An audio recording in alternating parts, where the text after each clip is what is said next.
I never thought a dinner could change my life completely, but there I was, in the most elegant restaurant in the city, with the engagement ring shining on my finger, listening to the words that would break me in two. Well, yeah, with that face. She'll at least get something out of him. My future mother-in-law's words echoed in the silence that followed. Everyone at the table went quiet for a second, an eternal second. Then came the nervous giggles, like when someone says something so inappropriate that you don't know whether to laugh or run. My fiancé, Marco, laughed. He laughed genuinely. It wasn't an uncomfortable or forced laugh. It was genuine, as if what his mother had said was the most natural thing in the world. "That's my mom, don't mind her." His words were like a slap, but the smile with which he said them was worse. That smile that said he agreed, that he thought the same, that I was lucky to be there. At that moment, something broke inside me. It wasn't dramatic. There were no tears, just silence. A cold silence that filled me from the inside. I slowly took off the ring. I left it on the white linen napkin. The sound of the metal against the table was the only thing that could be heard. I stood up, grabbed my purse, and left. Behind me, I heard voices, Marco yelling my name, his mother saying something about me being too sensitive, but I was no longer there. Mentally, I had left a while ago. This had started 3 years ago. Marco and I met at the office. He worked in the finance department, I in human resources. He was handsome, yes, but not in an obvious way. He had that shy smile that melted me and a way of speaking that made me feel like I was the only person in the world. The first few months were perfect. Romantic dinners, walks in the park, conversations late into the night. Marco was attentive, affectionate, funny.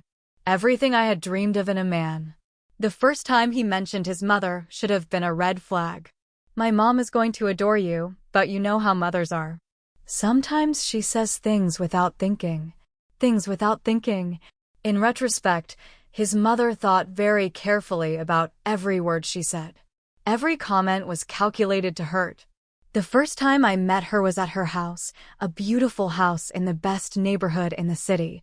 His mother, Beatriz, greeted me with a smile that didn't reach her eyes. "So you're the famous girlfriend.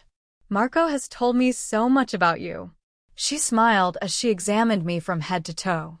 "I imagined you different." "Different? How?" I asked, trying to maintain my smile. "Oh, I don't know. More striking, I suppose. But it's okay. The important thing is that Marco is happy." Marco laughed uncomfortably. "Mom, don't start." But she had already started. Throughout the dinner, she managed to make comments that sounded like compliments, but felt like stab wounds. "What a nice blouse, although I don't know if the color suits you very well. Marco told me you work in human resources. It must be quiet." "Oh, honey, do you have something in your teeth?" "No, not there." "There." Each comment was accompanied by that smile that said she was better than me and that she knew it. And Marco just laughed. He always laughed. The months passed, and the comments continued. At every family gathering, at every dinner, at every event, Beatriz had a special talent for finding exactly what would make me feel bad. When I gained a little weight during the Christmas holidays, she noticed immediately. Oh, good thing Marco isn't one of those superficial men. When I cut my hair shorter, she sighed dramatically. It was so pretty long, but oh well, each to their own style. When I talked about my work, she always found a way to minimize it. "How nice that you have a stable little job." These days, security is important, even if it's not very stimulating. And Marco always had the same response. "That's my mom. Don't mind her." I started avoiding family gatherings. I made up excuses. I said I had work, that I didn't feel well. Anything to avoid being in that house, under that gaze that dissected me as if I were an insect in a laboratory. But Marco insisted. "It's important to me that you get along with my family. My mom just needs time to get to know you better." Time, as if time would change what she thought of me. As if time would make her stop seeing me as someone inferior, as someone who didn't deserve her son. His sisters were the same, all married to successful men, all with perfect children, all with that same condescending smile. They talked to me as if I were a child, as if my life were a charity project. And when Marco proposed, I thought things would change. I thought they would finally see me as part of the family, as someone worthwhile. How naive I was. The engagement dinner was Beatrice's idea. Something intimate, she said. Just close family and a few friends. In the best restaurant in the city, of course, because appearances had to be maintained. I arrived nervous, but hopeful. I wore my best dress. I had done my hair. I had put on extra makeup. I wanted to look perfect. I wanted her to finally accept me. Throughout the dinner, Beatrice was the perfect hostess. She smiled, toasted, talked about how happy she was for Marco. I began to relax. Maybe things were finally going to change until it was time for the speeches. Marco had spoken beautifully about our love. His sisters had said sweet words about welcomes and new beginnings. And then it was Beatrice's turn. She stood up elegantly, glass in hand, radiant smile. We all looked at her expectantly. I want to toast my son, Marco, and his fiancée. Marco has always been my special boy, my baby, and I always worried about the kind of woman he would choose. But look at you. She laughed, looking directly at me. Well, yeah, with that face, she'll at least get something out of him. The rest you already know. The laughter, the complicity, the betrayal. But what they didn't know that night, while they laughed and toasted after I left, was that they had just awakened something in me that had been dormant for a long time. Revenge. Cold, calculated, perfect revenge. And I had all the time in the world to plan it. That night, I didn't sleep. I arrived at my apartment with a strange calm. I didn't cry, I didn't scream, I didn't break anything. I just sat on my couch, still in my dress, and stared at the wall. My phone wouldn't stop ringing. Marco, one call after another. At first the messages were desperate. Please answer. We can talk about this. Then they became defensive. You're exaggerating. It was just a joke. That's my mom, you know her. And finally, annoyed. You can't be so dramatic. My family doesn't understand why you reacted like that. There was the key word. Dramatic. As if having dignity was theater. I turned off my phone. The next day I called my best friend, Carla. I told her everything. Her reaction was immediate. I'm sorry, but there's no other word. Carla had witnessed some of Beatrice's comments in the past. She always told me that woman was envious of me, but I never believed her. Envious of what? She had everything I didn't. Money, status, a perfect family. But now, with the perspective that distance gives, I was beginning to understand. Beatrice wasn't attacking me for being ugly or uninteresting. She was attacking me because she knew I was exactly what Marco needed, and that threatened her. During the following days, Marco kept calling. His messages became increasingly manipulative. My mom feels bad about what happened. She says it was a misunderstanding. This is affecting the whole family. You can't be so selfish. If you really loved me, you wouldn't do this. That last phrase was the straw that broke the camel's back. If he really loved me, he wouldn't have allowed his mother to humiliate me for 3 years. That's when I decided that breaking off the engagement wasn't enough. They had laughed that night. They had enjoyed my humiliation, and that had to be paid for. I'm a CPA. My work has taught me to be meticulous, to find inconsistencies, to follow money trails, skills that I was about to use in a completely different way. I started by investigating Beatrice. It was easier than I thought. Social media is full of information for those who know how to look. Beatrice had an exclusive clothing boutique in the city center. Beatrice Couture pretended to be a great businesswoman, always showing off her shopping trips to Paris, her contacts with designers, her eye for fashion. Her Facebook was full of photos of the boutique, elegant clients, exclusive events, champagne, and canapés. All very glamorous, but something didn't add up. The numbers didn't match. A boutique of that size, in that location, with that clientele should be reporting much higher revenues. And yet, when I checked the public tax records, the figures were suspiciously low. Beatriz was evading taxes, and not a little, a lot. But that wasn't all. Following the money trail, I discovered something more interesting. The boutique employed 5 young women who worked as saleswomen and assistants, all reported as part-time workers to avoid giving them full benefits. But photos on social media showed a different reality. Those girls were there from morning to night every day. They worked full-time, but were paid as part-time. No health insurance, no paid vacations, no benefits whatsoever. And there was more. One of the employees had posted a review on Google, which was later deleted. But nothing is really erased from the internet when you know where to look. The review spoke of a toxic work environment, constant insults, threats of dismissal for anything. Beatriz was exactly the same person at work as she was at home. A narcissist who needed to humiliate others to feel superior. I had what I needed to destroy her, but I wanted more. Marco worked at his uncle's investment firm, another member of that perfect family who had always treated me like an intruder. The firm managed the retirement savings of teachers and public employees, hardworking people who entrusted their future to this family. One afternoon, feigning interest in investment services, I called the company. I spoke with Marco. His voice changed completely when he heard mine. "What do you want?" His tone was cold, annoyed. "I want to talk about investments. I have some savings. Don't waste my time." Perfect. Marco had lost all pretense of being the sweet boyfriend. Now he showed his true face. During the call, I got him to explain some of the investment products, and there I found the second piece of the puzzle. The company was charging excessive commissions to retirees who didn't understand the terms of their contracts. Complicated financial products that benefited the company more than the clients. It wasn't illegal, but it was ethically questionable. And Marco knew it. He was in charge of structuring those products.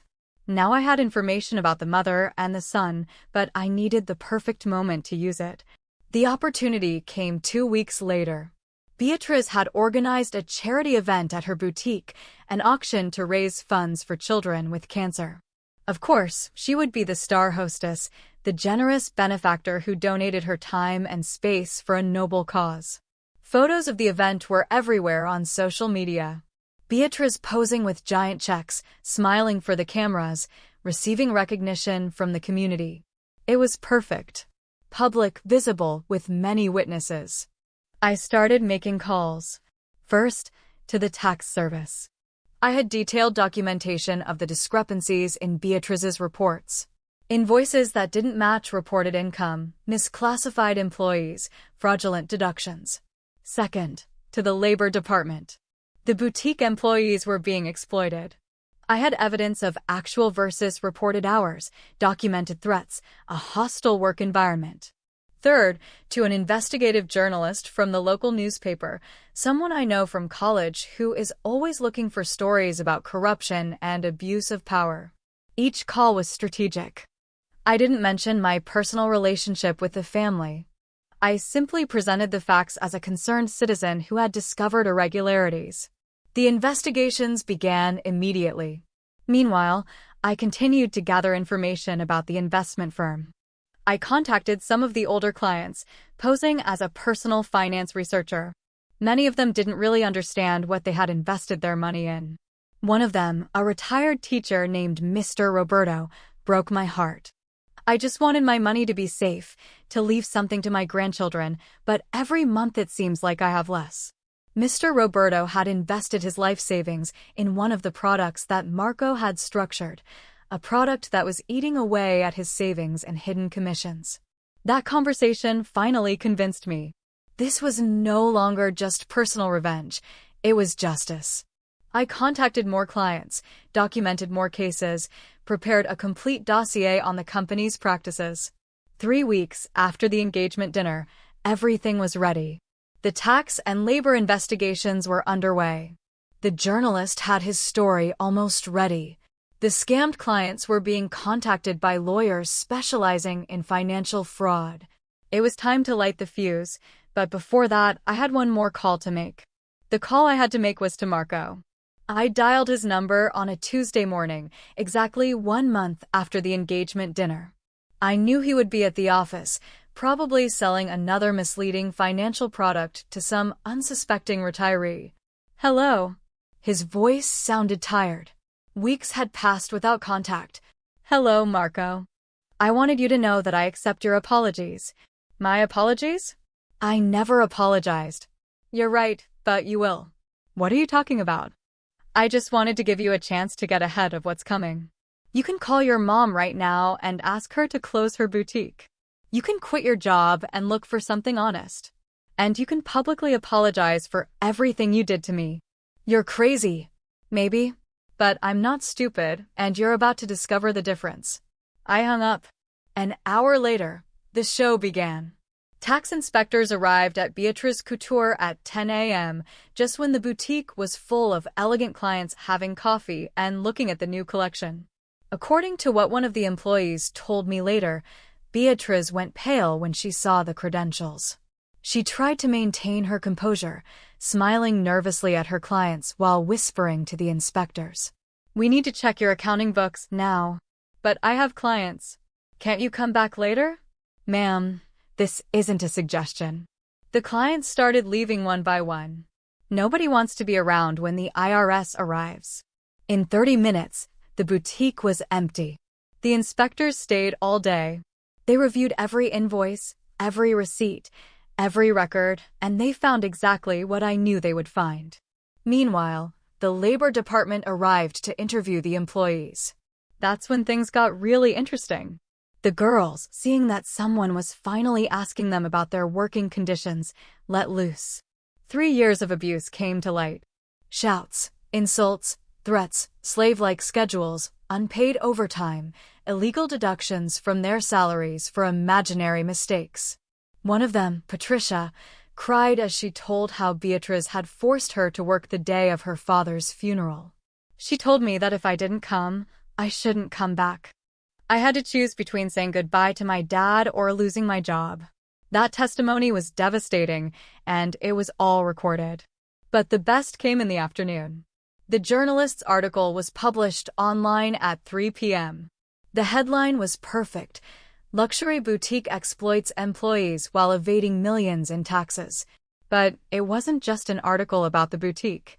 My journalist friend had dug deeper. He had investigated the whole family.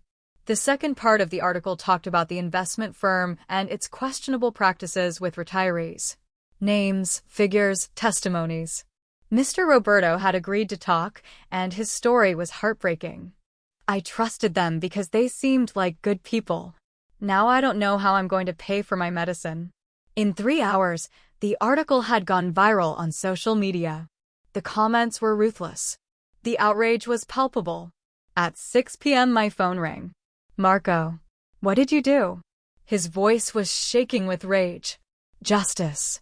Something you never gave me. This is going to destroy my family. Your family destroyed itself. I just turned on the light so everyone could see. You're vindictive. And you're exactly the son your mother deserves. I hung up. It was the last time we spoke. The following days were a hurricane. Beatrice's boutique had to close. The back taxes, plus penalties and interest, added up to a fortune she couldn't pay. Her suppliers cut off her credit. Her clients abandoned her. In a week, Beatrice Couture was history. But that was just the beginning. The scammed retirees organized. They sued the investment firm. The media covered every development of the case. The family's reputation was in tatters. Marco lost his job when the company decided he was a reputational risk. With no recommendations, no contacts willing to help him, he had to take a job as a salesman in a department store. The same Marco who laughed at my little job in human resources now had to smile while selling shoes. Beatrice had to sell her house to pay her debts. She moved to a small apartment in a neighborhood that she would have previously considered lower class. The woman who mocked my appearance now couldn't afford the beauty salon. Her sisters cut her off socially. When the scandal splashed them, they decided Beatrice was a problem. The same women who laughed at her cruelties to me now pretended not to know her. 6 months later, I ran into Marco at the supermarket. He was haggard, with dark circles under his eyes. He was pushing a cart full of cheap brands. When he saw me, he stopped dead in his tracks. "I hope you're happy." "Very. And you? How's your mom?" He looked defeated, very different from the confident man who had proposed to me. She's in therapy. Severe depression. What a pity. Maybe now she understands how it feels to be humiliated. We looked at each other in silence for a moment. Then he lowered his gaze. Maybe we deserve some of this, but not all of it.